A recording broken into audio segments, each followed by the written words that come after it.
This is one of our content convergence sessions that University Communications hosts, and we hope these are valuable sessions to help you learn more about details of communications and how to put packages together better. Today we're focusing on social media. As you know, you all signed up to come to this particular session, and we're happy you're here. Tyler Thomas joined our staff in University Communications a little over a year ago as our social media specialist, and when he joined our team coming from a local advertising agency where he'd been working on social media there, we gave him instructions to help the campus as a whole and individuals within it learn how to use social media better and how to leverage it so that we all have a better, more robust voice in the social sphere. So today we're going to focus on that, and I'm just going to turn it over to Tyler to lead us through this session, and we'll go about an hour, and we'll entertain questions and hear from people who are good users of social media. Okay, Tyler, thank you. Thanks, Meg. Good afternoon, all. As Meg said, my name is Tyler Thomas, and I'm the social media specialist with University Communications. I'm glad all of you could be here. Amy Struthers will be joining us. She's right here. She's leaving one presentation from East Campus to City Campus, so welcome, Amy. So today's content convergence is supposed to be more interactive. It's a chance for you to ask questions, not just of me, but of other social media influencers across campus. Each of them represent kind of an area of campus that I thought was interesting and could apply to large groups. So on my left directly, we have Dean Donde Plowman, James Jr., and Susan Stuart, Endowed Dean from the College of Business Administration. To her left, she's going to introduce herself as well, so you'll get a chance to cheer for her. For college-wide social media, we have Carissa Martin. She is also on the team with Mike O'Connor, who got ill this morning, so she is subbing in. She's an administration technician in the dean's office in the College of Arts and Sciences and co-manager of social media for the college. To her left is Professor Amy Struthers, associate professor, advertising and public relations in the College of Journalism and Mass Communications. To her left is Jemalyn Griffin. She's representing student-driven social media, and she's assistant director of recruitment for the Hixson-Lied College of Fine and Performing Arts. And last but not least, representing the Recognized Student Group, or an RSO, is Jenny Green, Director of Alumni Relations, Scarlet Guard Advisor in the Nebraska Alumni Association. So I'm going to let each of them kind of introduce themselves in regards to what they do on campus so you can kind of understand what their official title is, because most are not social media managers within their own appointment.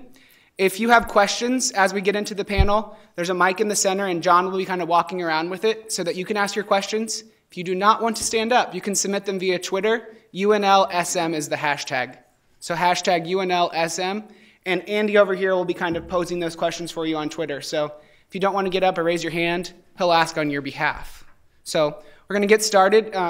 Each panelist will introduce themselves in regards to what they do on campus and then kind of how they got started with social media. Then I'll ask the first kind of broad question, and then we'll go in for questions for the audience. Thank you very much, and thank you, Meg, for organizing this. I'm really glad to be here. Can you all hear me?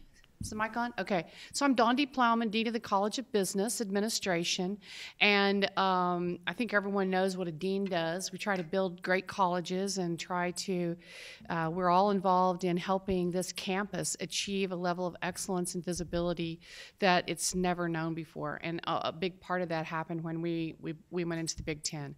So, you know, hiring faculty, organizing good programs, attracting great students, that's all part of the job. But a big piece of what has become so important to us, and I've been pushed, honestly, by my marketing and communication staff to get into social media more. I actually love it. I'm completely addicted to Twitter. And that's really kind of where I focus more. Our college focuses both on multiple venues, and they could talk more about it. I would say, just very briefly, then I'm happy to say more about it later, we try to use social media, and certainly this is what I do with Twitter, is to do three things. One is to help extend the brand of our college. And the brand that we're pushing right now, we use this little catchphrase that says, start something. We think we've started something really big.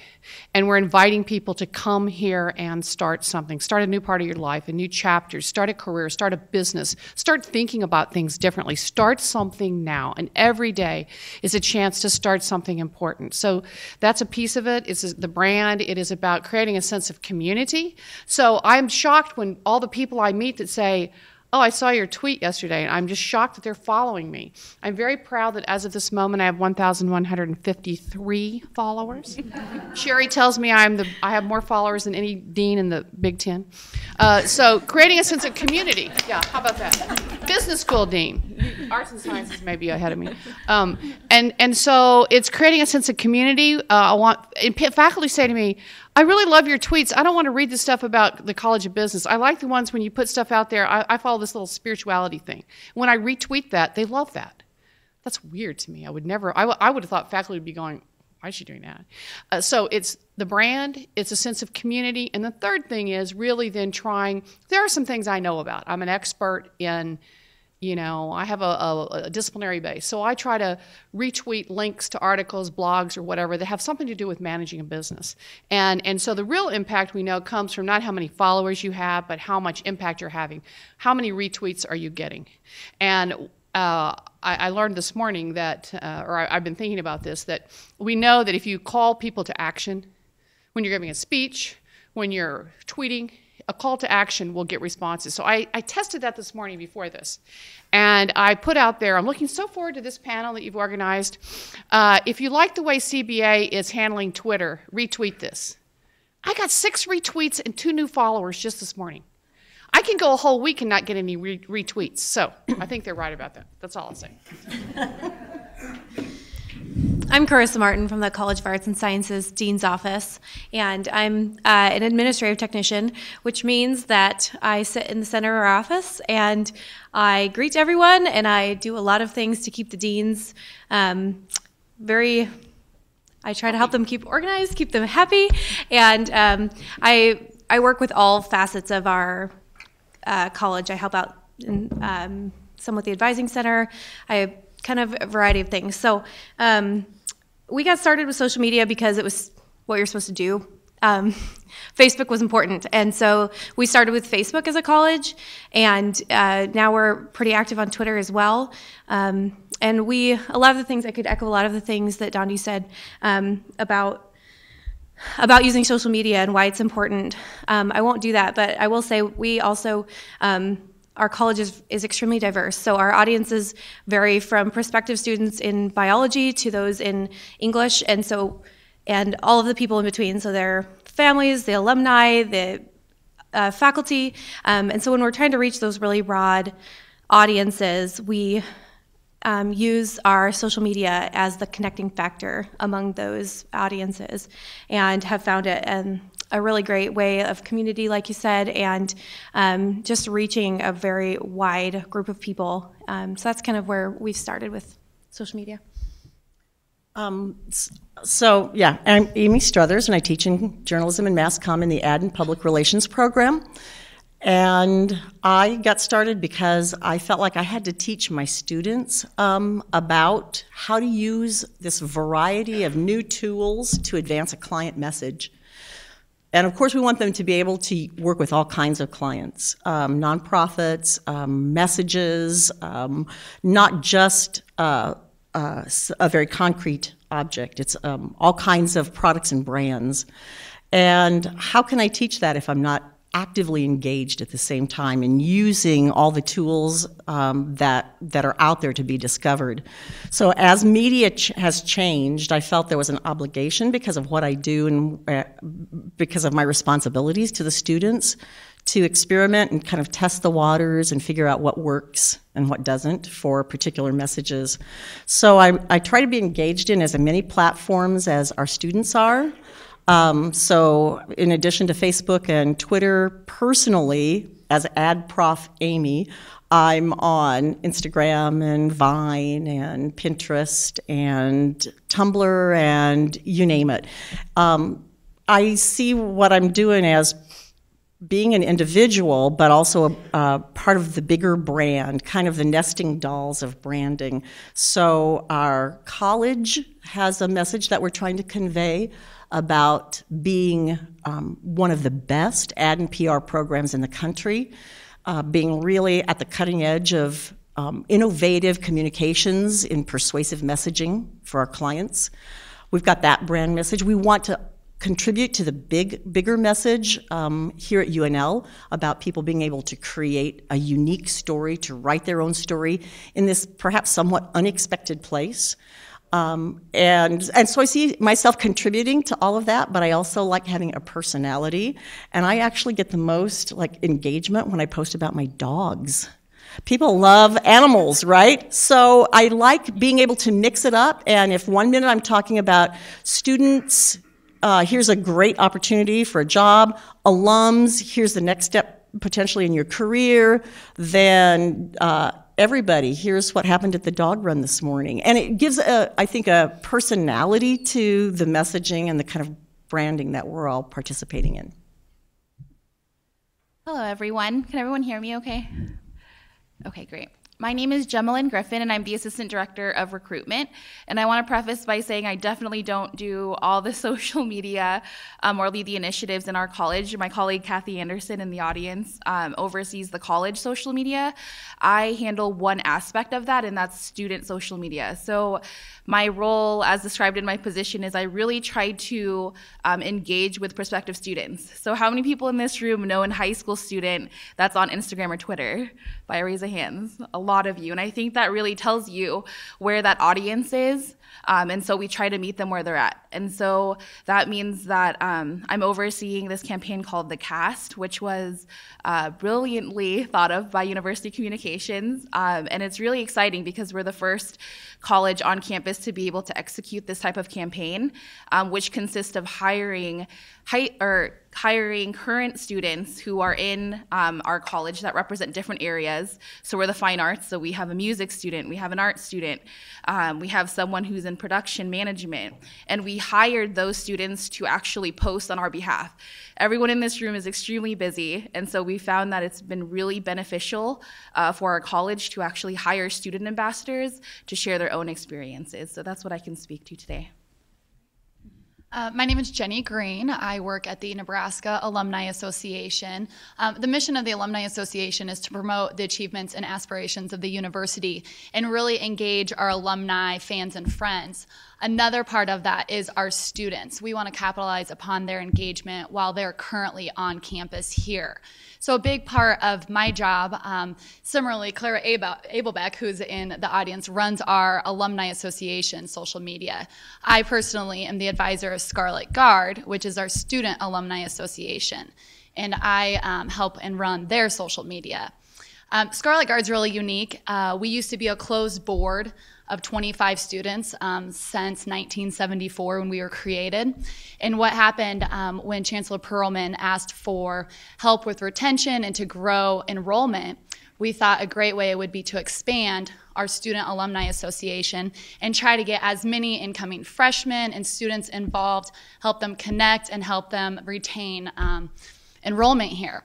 So we rebranded our student organization, we named it Scarlet Guard, and we opened it to the masses. I was brought in at the very beginning of that in 2009. We had 99 members my first year, and we currently have 1,370. So we're now the largest student organization and fastest growing, and it's been a little overwhelming at times, I can say, especially with social media. What's great, I think, about Scarlet Guard, we're open to any current undergraduate or graduate student. What's fun is we have everything within our organization. We have every college, we have every other RSO, we have student athletes, international, we have incoming students, transfer. So it's a lot to watch on the social media, it's a lot to try to repost, to help get the word out. Although it's great fun, it's also challenging because we don't have a set target demographic, but I think that's the fun part of social media. There's myself, we also have a public relations chair on our executive team. That's a current student. She helps out a little bit this year. She's been very involved. And then we have a student intern that will help with posts as well. Awesome. Well, they kind of answered my first question to kick this off, so I'll skip to my second. And you can each talk to this, or if somebody wants to talk more than the others. What is your time commitment for things like tweeting, posting on Instagram, Facebooking? And if this applies to you, do you have a content calendar, or do you kind of just wing it? I'll take that first. In our college, we have a communications marketing staff of 4 people headed by Sherry Irwin-Gish, who's here, and we have one person, Jennifer Snyder, who is responsible for social media in our college. And then we have student assistants. We have kind of a strategy about our social media. Early on, we just kind of started, and I was tweeting. And then we realized that I don't want to tweet the stuff about, oh, tomorrow's ads and drops, or, look what happened here. I want to tweet more of the kind of stuff that kind of reflects my personality and my position in the organization, my unique position. So Jennifer and the people we have students also who work in there. We've had students for a couple years who help us with this. And they tell us amazing things. They were the ones that came to Sherry and said, you need to do, back when everyone was doing the Harlem Shake. They came to her and said, we need to do a Harlem Shake. And of course they came to me and I'm like, what is that? I have no idea. And then when they told me, I said, I'm not doing it. And then, they talked me into it. So the students, like you're in fine arts, it's really important because they keep it fresh and youthful. So we started out centrally, like we only want one person tweeting, and then we've branched out. We didn't want everybody all over the place tweeting stuff that's inconsistent. So we do kind of try to rein it in. And we now, and so I'd say we have a centralized approach to a lot of it through Sherry's office. I tweet on my own. I would say I put in probably, I don't know, I don't do much during the day. And I've been reading that if you want to get your stuff read on Twitter, it's between 4 and 6 in the evening. That's when everybody's tuning in. And I have a lot of alums that follow us and a lot of people out there beyond students. So I have to pay attention to that as well. So I would say, it's an effort, but it doesn't take that much time. And it's just being intentional. Like one of the things Sherry and them have encouraged me to do is when you go out, take pictures and tweet them. So at commencement this year, I went through the line of everybody graduating in CBA and just grabbed people. We were taking group pictures. And I tweeted them, like actually through commencement. I got so many retweets on that. The students love that stuff. So we have sort of a philosophy, and then we're experimenting, each of us, I would say, around the edges. Anybody else want to answer that one? I put in way too much time. I'll tell you that. But again, I figure it's professional development, right? I have to understand what the tools are, how to use them, and what works and what doesn't. So that's how I rationalize spending probably at least 90 minutes a day, I would bet, on social media between all of them, with a vast amount of time on Twitter and Facebook as opposed to some of the others. Once I figure out more about the power of video, I think that's going to really be a place where I want to spend a lot of time is Instagram video, because I think that's going to be really impactful. And again, I want to emphasize, I'm out there talking as a faculty member, and we do have our communications person who's here today, Marilyn Hahn, who directs our college's social media. So my efforts are as much about me figuring out these tools in order to teach about them as it is fitting into our plans and our brand. I would agree. Spend way too much, but yet it's not nearly enough of what needs to be done.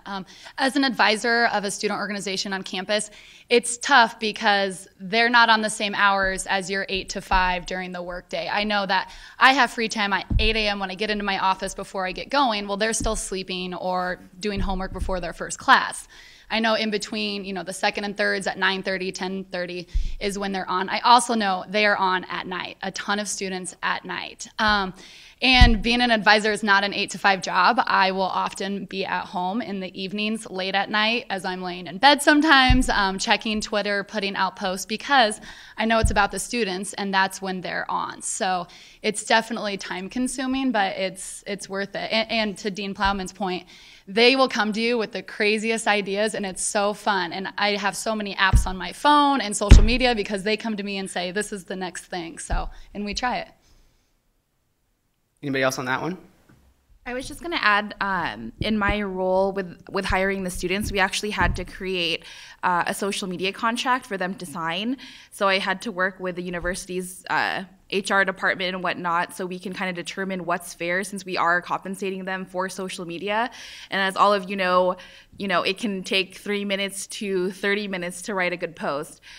So with the contract, we actually contracted them to do about 10 social media posts per week that pertain to either their activities on or off campus, because we want them to represent what students are like in Lincoln, Nebraska. And then so my job then turns not so much into writing posts, but really monitoring how many posts they're writing per week. And so that probably every Monday, I usually check for the entire week. So I kind of just allot my time once a week. Perfect. Well, now we open it up to you. There is a mic in the middle if somebody wants to jump up, or John's going to kind of come around with it. Is there anybody who has a question now that just wants to shout it out? The reason we have a mic is we are recording for anybody who's at home watching, so make sure we can record it. Anybody want? I'll ask another one while John gets to the mic. This one actually was submitted via email ahead of time. What social media tools do you use in regards to maybe scheduling posts, apps, maybe to create cool photos, things to look at analytics? What tools have you used? Are you planning on using currently or looking forward to using in the future? For myself personally, I'm not using as many as I should be, and that's another area of exploration and I have to get better at. But I also manage our students down at Yacht, which is the student ad agency down in the Haymarket, and there we're doing social media for a number of clients. So we use Hootsuite extensively to queue up our social media, and there we do utilize editorial calendars, so we make sure that we're staying on message, on strategy, have weekly themes. That content creation is huge, so I'm really excited about what Fine and Performing Arts is doing and getting the students involved, engaged, because, as Jenny was saying, you can spend so much time creating engaging pieces. So there's a lot out there to be discovered, but for me right now, Hootsuite's probably the main tool we're using.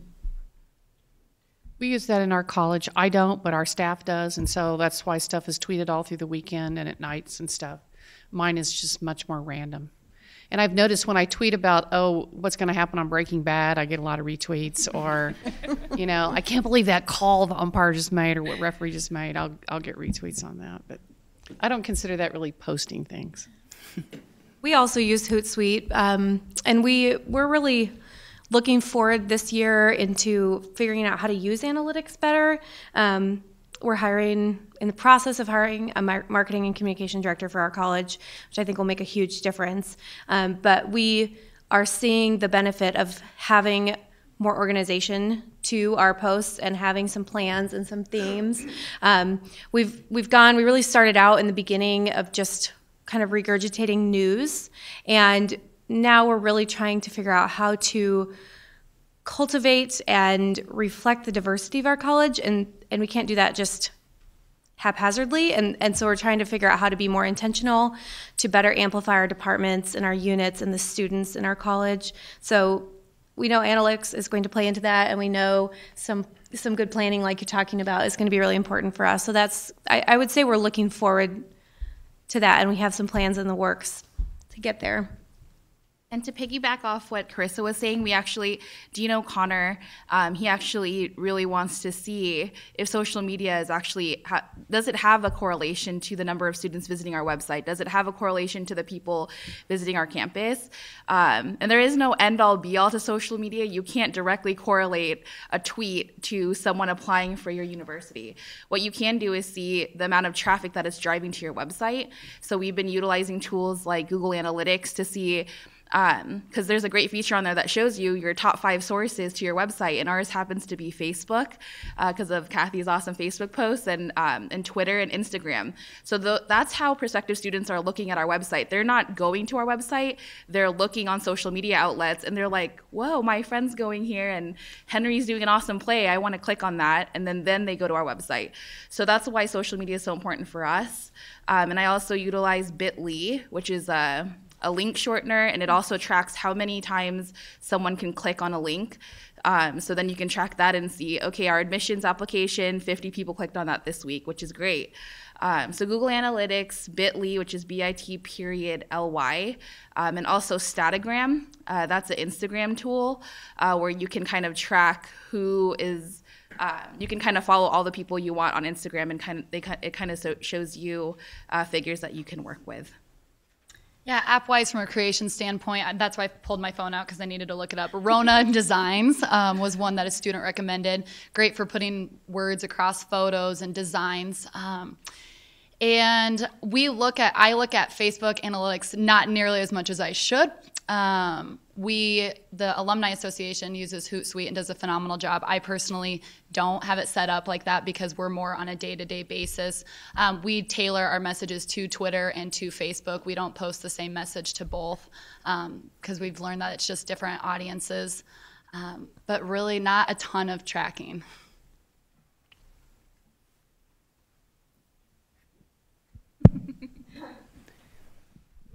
And if you'll maybe say your name and your department. Hi, I'm Justina Clark. I'm from Graduate Studies, and my question sort of comes off of what Jenny said. That was a question that we had about best practices about cross-posting across the platforms, Facebook versus Twitter.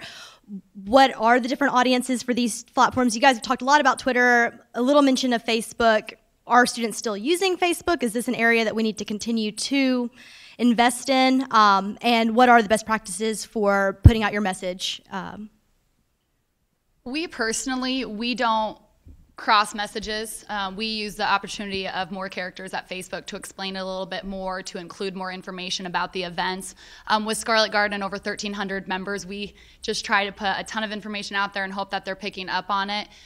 What's been very popular is looking at our top posts. The reach is the photos. Anytime that there's a photo attached to it, it also stays on news feeds longer due to the analytics, and then their photo albums. I looked at some of our top ones from the last year, and it's photo albums. I think it's no surprise students, including myself, like to see themselves. They like photos. They like to see what happens at the events. Another area that's unique with student organizations is parents. There's a lot of parents who follow the Scarlet Guard account to see what their students up to on campus, and you'd be surprised at the amount of comments that they do or that they tag their child in the photo. So it's a unique aspect that I really didn't think of until it started. And to follow up on Jenny's, because parents are on Facebook, that high schoolers are not on Facebook anymore. I mean, that's a generalization, obviously, but we're finding that more prospective students are actually on Twitter and Instagram, and an older demographic is gravitating towards Facebook. So you'll notice that the CAST students that we hired, they're only required to post on Twitter and Instagram, and we still have our college Facebook page, but for the CAST campaign specifically, we use those two. I agree with the parents as a really active audience on Facebook. I'm seeing a lot of likes and engagement with parents. Yacht as a class and a student activity has a Facebook page, and so we have a lot of parent engagement there as well as alum engagement. On Twitter, I'm trying to figure out if there are really demographics that we can say these are the Twitter followers versus the Facebook followers, but it seems like it's such a mix as to who's using what. And in fact, I still use Foursquare a lot, location-based. I'm checking in a lot, and I have it linked to my Twitter and my Facebook, so I'm cross-posting that way. And some of the younger students are making fun of me for still being on Foursquare, but honestly, a lot of the students that I started with 10 years ago are on Foursquare, so I stay, I kind of stay where different parts of my audience are. I agree with everything said so far. We've really gotten away from, I would say our Facebook posting is a lot more sporadic, more news or story-based. We don't get as much response on Facebook, and we're still trying to figure out what the best way and the best use of that is. Twitter is definitely more immediate. We really find it better served for student connections, for creating, with a big college, students often feel like they're just number, so we think Twitter's a great tool for really connecting and putting a face on our college and humanizing the college a little bit. So, and Facebook does that some, but we're really seeing a decline in student participation there. So, I think I don't have the sophisticated answer to your question, but I would say that we are doing great work on our webpage, and yet people don't read our webpage. We have to do things to get them to read the webpage. So every Friday we summarize what's on the webpage and send it around to the people in our college. We have great stories on there. So I think Twitter and Facebook help get people to our webpage. We need the webpage to be a place where you can go, but people don't just go there. And so I think we're still learning and working with it. Though we also have a pretty good crowd. I think I'm right to say this on LinkedIn. MBA students, business people tend to use LinkedIn. And we have a lot of traffic there. So we have things going on all of those three.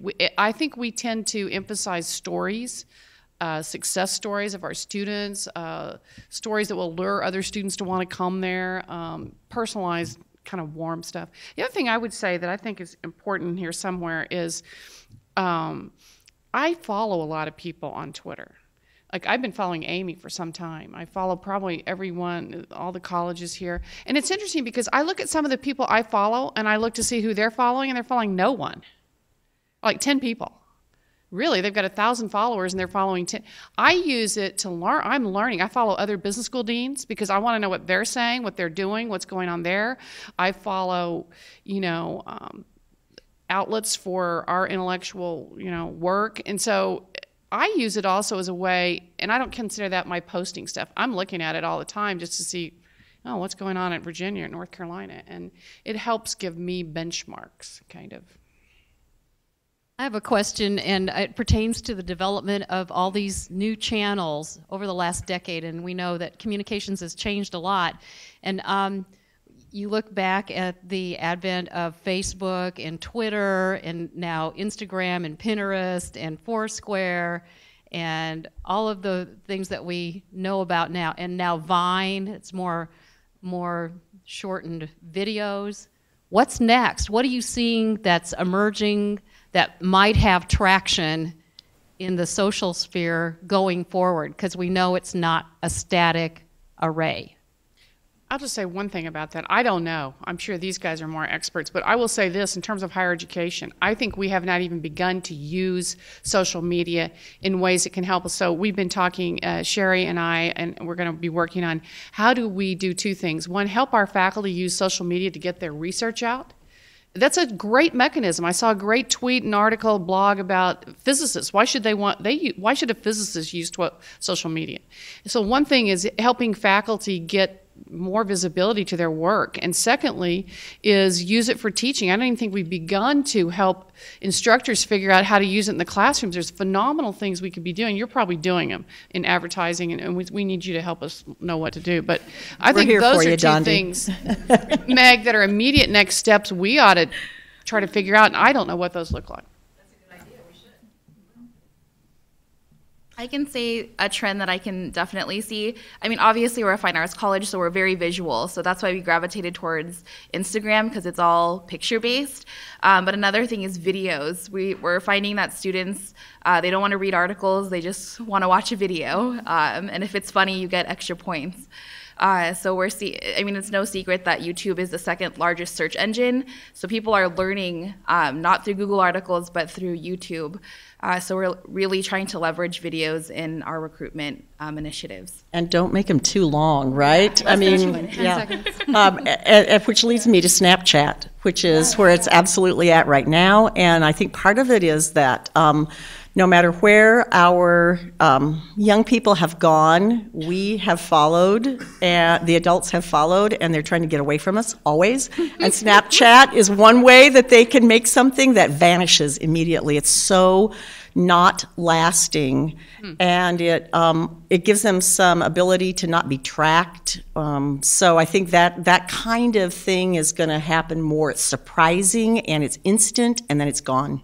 I would agree. I have about 75 Scarlet Guard members who Snapchat me throughout the week and on the weekend. I don't necessarily always understand it. We were actually having a conversation today of how an organization can use it, whether it's for previews of a new t-shirt design or of a teaser of the 7 seconds that you can see. So I think there's some interesting things there. Another app on the phone is GroupMe. And I think a trend that we've seen with Facebook is it's very public and open in news. I have a ton of closed groups within Scarlet Guard. Our board of directors has their own closed group on Facebook. Our ambassador group, different committees. So I think they're still on Facebook. I think they're trying to be more private. And I think it's really hard to know if they're getting the big message that we're posting on the news feeds, because first they're checking their smaller groups. GroupMe is a phone app. It's pretty much group text messaging. I don't know really how else to explain it, but it's really easy to share photos and you can like stuff there. So I feel everything's kind of becoming more private because we are, as adults, trying to be everywhere. And another thing that I would just mention, I have 2 Facebook accounts. And I know when it talks about privacy versus your personal and professional, I have a Jenny Green / Scarlet Guard advisor account that I have all of our members on. And I also have my professional and my personal Jennifer Green one. They're both blocked, so you can't find me either way, so that students don't get mixed up with the wrong one. But I feel pretty strong, and not that I'm posting anything I wouldn't care, but so I have a separate life as an advisor versus my students.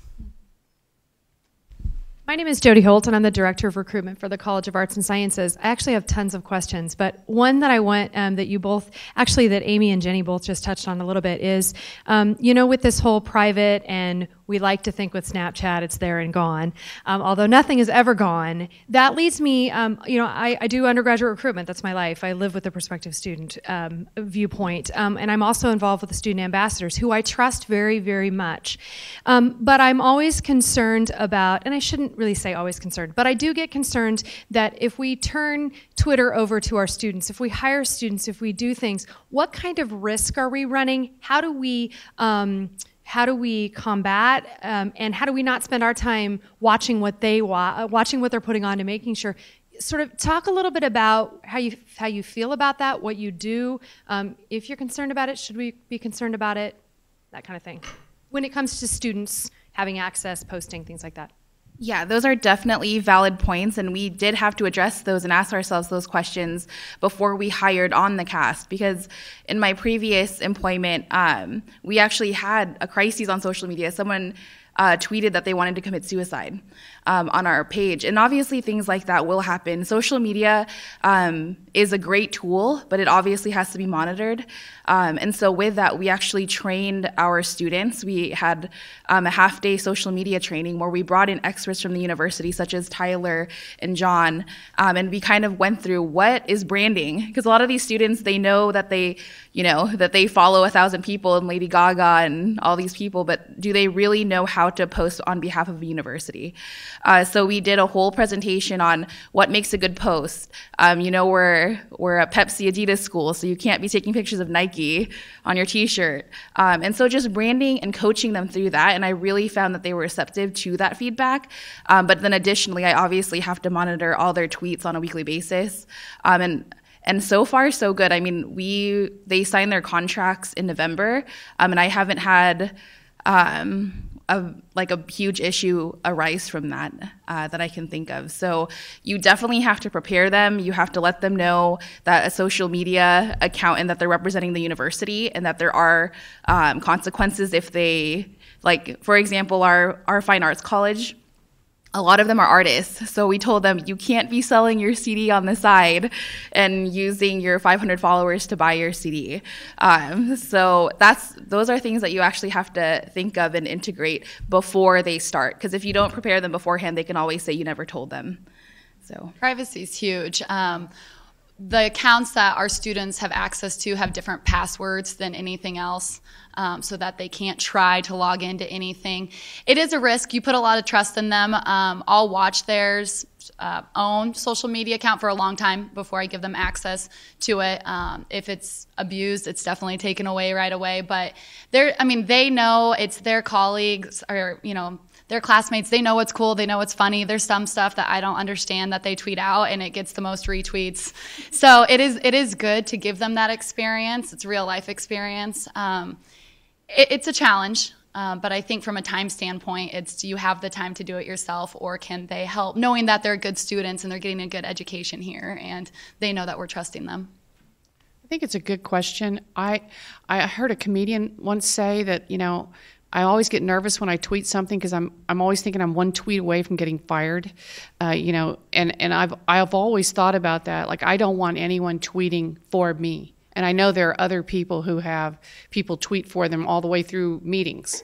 I've wondered, does Coach Miles actually tweet that himself during the halftime? But I think he does. But I don't want anybody tweeting under my name, and we don't have students who tweet for the college, or they suggest ideas. They've got some of our best suggestions come from them, but they all go through our marketing staff. We don't turn it over to them. I'm conservative on that one. And I am my own voice, so there are no students who are tweeting on my behalf at all. But down at Yacht, we do have students who create social media for our clients, and we have a really a kind of a lengthy process for those to all be proofed and approved, because we know in that case we're speaking for a client. We have a person who proofs them for grammar and spelling and usage, because how embarrassing is it to put out a typo under a client's brand. We also have people who make sure it's on strategy for that particular client, and then we let the client review it before it ever goes up. So that means that although social media, the intent is that it be rather spontaneous, or at least appear to be, for our clients, it needs to be very well thought out. And I guess I should have added, for all of our cast, the social media outlets that they're tweeting currently from were all created just for this purpose. So no prospective students are following Ethan's personal account, but rather they're following Filmmaker Ethan, which is an account that we started when he starts, and then we're going to retire it when he ends the school year. Do we have a question from Twitter at all? Andy?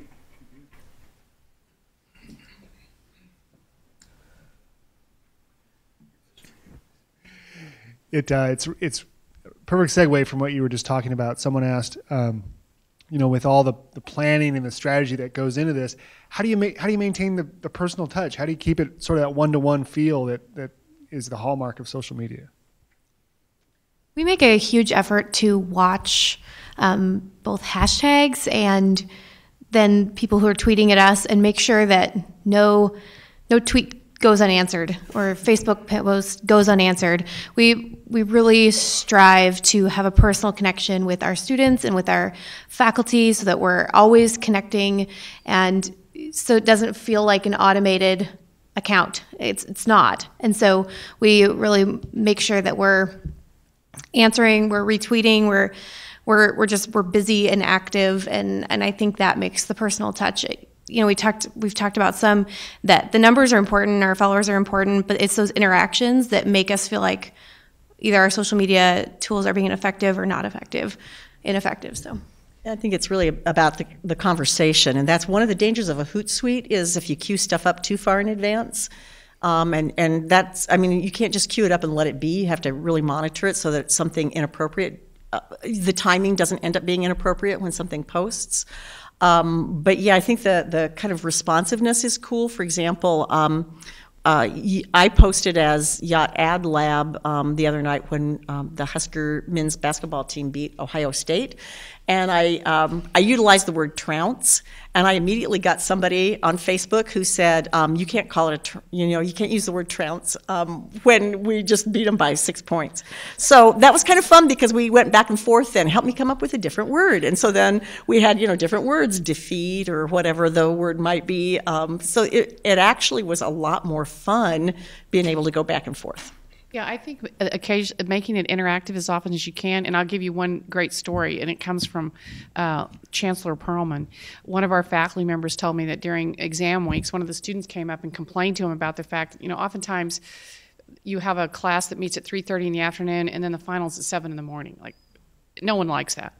So the student was complaining, and he told the instructor, I tweeted Chancellor Perlman and said, why does our exam have to be at 7 a.m.? And the chancellor immediately responded and said, because the 6 a.m. time slot was taken up.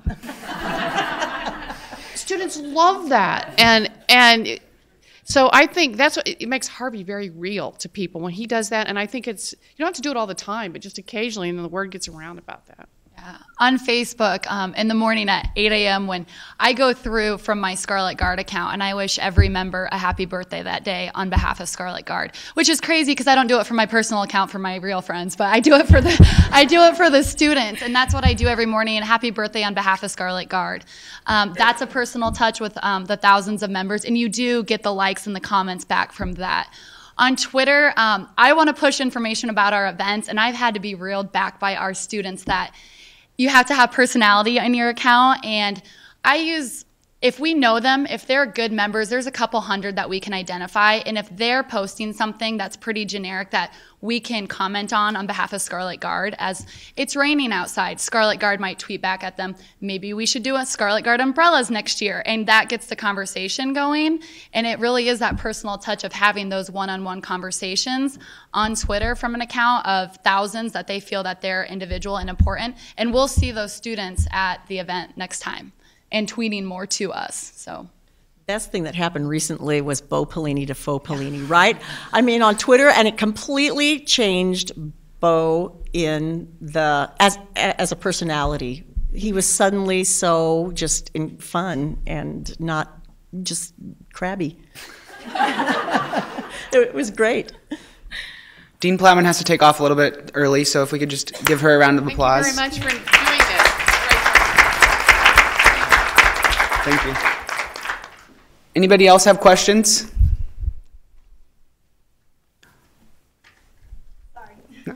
I came with a list, so I was going to give other people opportunity, but this is going to feed off of what we've talked a lot about personality.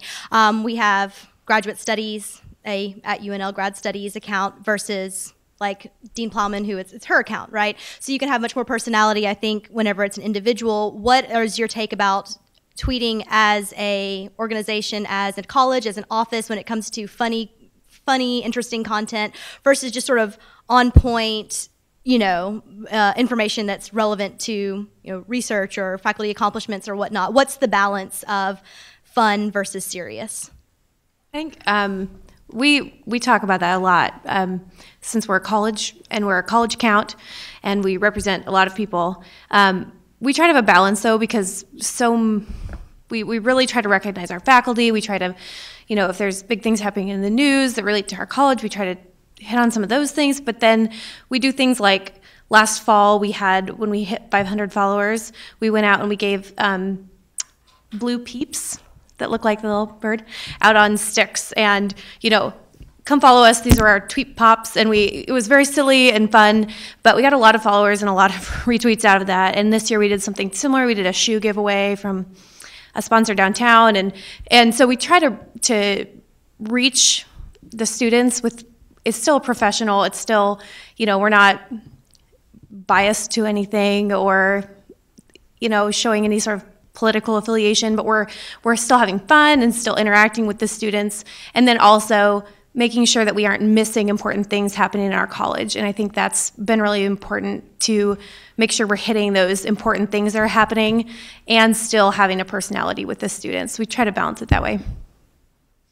I also think it's a good idea to prepare your audience for what you're going to post, so they can see your outlet as an informative outlet, but then if you prepare them like Throwback Thursday, so they know every Thursday there's going to be a funny picture of something that happened in your program, or we're doing something that we're implementing as Fine Arts Fridays, so every first Friday we're going to try to give some free prizes out. So it's still a fun voice, but it's still seen as a informative account.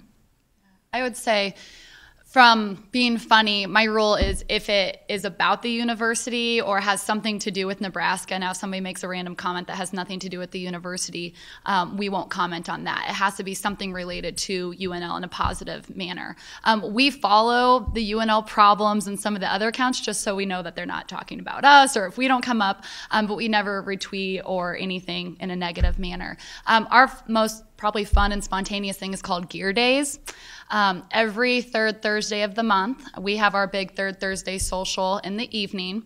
So during the day, and I don't know if any of you have seen this, we have a golf cart from the Alumni Association, and we hang signs on it that say Scarlet Guard Spot Crew, and we tweet out when we're out throughout the day. It's normally between classes. And we encourage every Scarlet Guard member to wear their t-shirt or carry something Scarlet Guard with them. And as we drive around campus playing music, and we try to spot students. And if we spot you, it's a full-blown like megaphone, like, you over there, Scarlet Guard, and kind of make a big scene about it. It's really cool. We have signs that say, I got spotted, and then we give them a gift certificate or something like that. What was new to it this year is the students, I'm driving, the students will go up and ask for their Twitter handle or for their Facebook. And I kind of was reluctant, like, that's a privacy thing. The students love it. They're like, make sure you get it. Did you spell it right? And that's been one thing that we post, even though it's like multiple times a day. It's a photo, you tag them, and we get, I mean, those are some of our most 20, 30, 40 likes on Facebook and Twitter for those. So that's kind of been a spontaneous thing that's been successful for us. These are really cool ideas. Having to kind of convey personality for a unit is not something I've had to deal with since I'm just speaking for myself. But I do think there's got to be a personality to it, and I think that's the challenge then, is how you determine what your brand is and what that voice can be, because units or corporations or whatever aren't people, and I think our audience is more inclined to relate and connect to human beings. So tough balance, and it sounds like you all have some really good solutions. John, do you have a question? Micah? My name is Micah Lindblad.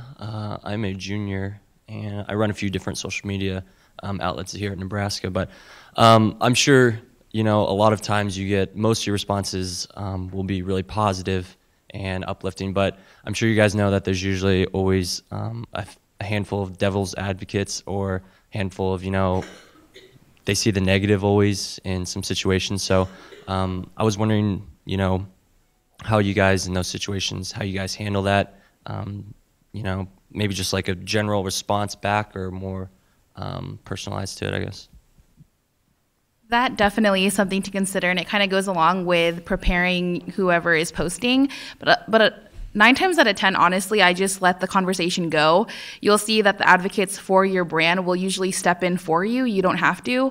And so if you just let it go and kind of monitor what they're saying, then it kind of works out by itself, and you don't even have to step in. But obviously there's times where it is inappropriate. And so I know for the students that run our social media accounts, we have a Google Docs account where I keep responses, like stock responses, so then they're always giving out the correct information. So if someone asks like, oh, what about this? And we'll send them directly to a link. You don't want to have too many words.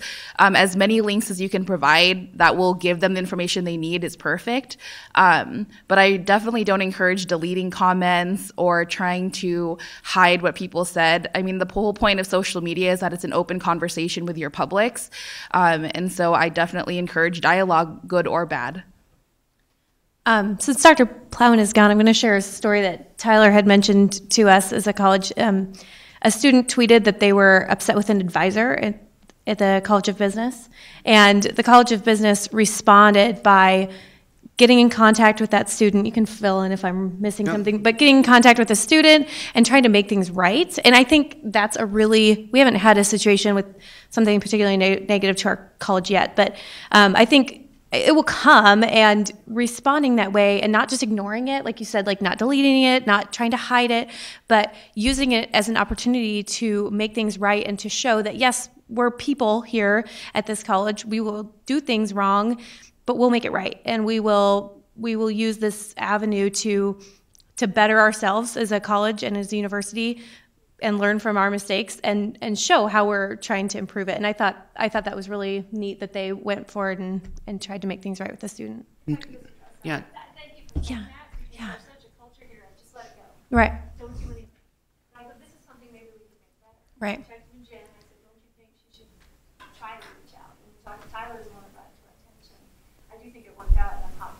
Yeah, I thought that was a really great example of making something right.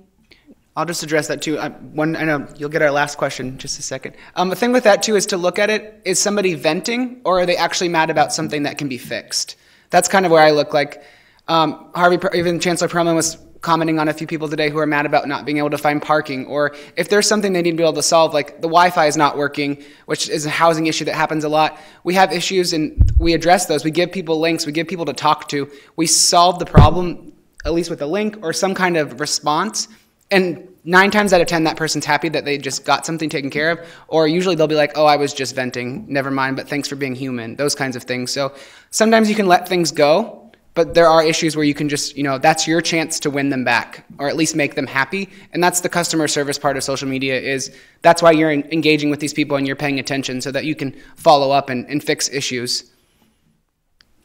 I thought another great point was just by letting them see that we saw it, to remind them that it is public. Maybe he was just venting, maybe he talked to a friend who had a great experience and got all his answers or something, who knows.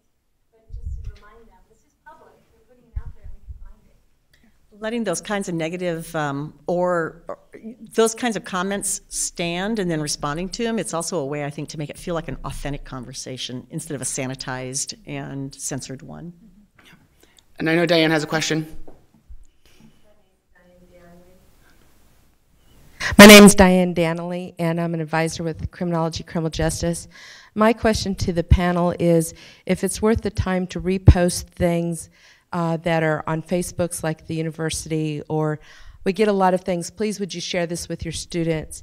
And I'm just wondering how the other colleges handle that on all the flyers we get inundated with as advisors. I think there's a definite balance. So you want to give people time once you post to engage with your post. If you post too quickly, people will miss what you're posting. But if you, let's say you only have time to do 5 posts a day, so then you have those 5 posts. So you can kind of balance what you put out there. And then I totally forgot what I was going to say after that, but I'll jump in if I remember. It is challenging as an advisor, especially as I mentioned before, where we're open to everybody.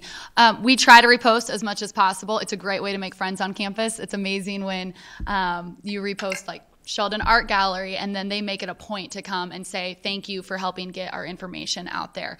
We try to do it as much as possible. We won't promote it from like Scarlet Guard will not themselves type out a post, but if you want to post it, we'll repost it, and we do it that way. So we are not promoting it for you, but helping you spread the word out. Yeah, and I remember what I was going to say. So as far as reposting, I would definitely encourage reposting if it is relevant to your brand.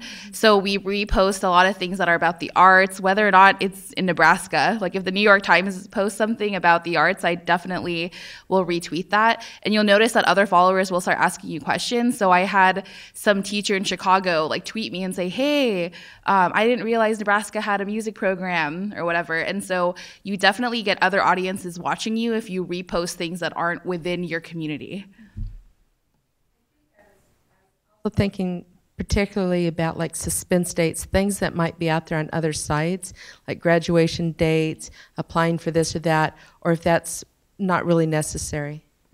I think some of that stuff you can have fun with. And for example, when I had a student come and tell me that she had registered for graduation, that's an opportunity to, quick picture maybe of the document that she has that shows she's registered for graduation, to be able to Instagram that with a, how cool she's gotten ready for graduation before the deadline or something like that. So again, with me being kind of a faculty member as a brand, I'm trying to personalize, and I'm filtering a lot of what the university's giving to me for my audience, which would be a lot of my students, my prospective students, their families, and our alums.